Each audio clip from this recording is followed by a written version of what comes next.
Aye, avast ye landlubbers, I be Captain Dan, and today we be setting course for Pirates of the Caribbean 5, Dead Men Tell No Tales, or Salazar's Revenge, depending upon which harbour you take port in. And it's fair to say that there be no lucky seagull following this particular film. Not only has the production been dogged by Johnny Depp's off-screen woes, the budget ballooned into a mind-boggling $350 million minus the advertising budget, and then you get to the fact that no one I know is actually looking forward to this film. After all, Pirates 2, 3 and 4 all suffered horrifically from the law of diminishing returns, swapping out a fun summer romp for an incredibly dense mythology and endless discussion and debate.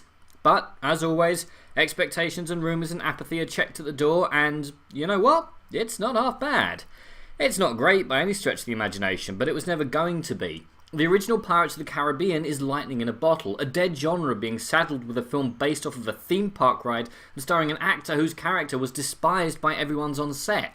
But Salazar Tells No Tales is thankfully a soft reboot, and pretty much a note-for-note remake of the first one, which thankfully means that Jack Sparrow is punted back to the sidelines where he belongs. Sadly though, the alleged main character is indeed a good stand-in for Orlando Bloom, a very pretty charisma vacuum with limited acting talent, by being played by a very pretty charisma vacuum with limited acting talent, but two eyebrows like eternally dueling magnificent caterpillars.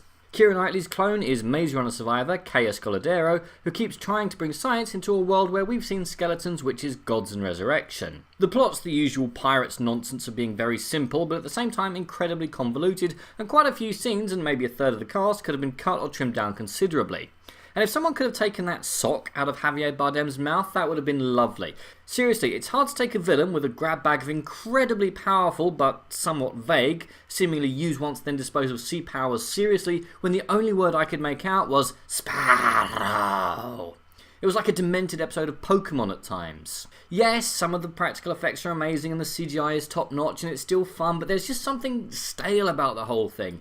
It was big and loud and threw so many stunts and plot points at me that after time I just felt numb. And despite having a budget that could probably end world hunger, the CGI was still very noticeable at times. The uncanny valley definitely lies ahead. And there seemed to be a serious issue with the action in that there didn't really seem to be any. I mean, there was a lot of chasing but no fighting really, no sword fights or dueling, and when there was, it was cartoony and played for laughs. In the first film there was a sense that these were people, now they're all just cartoons, seemingly incapable of injury or being in any real danger.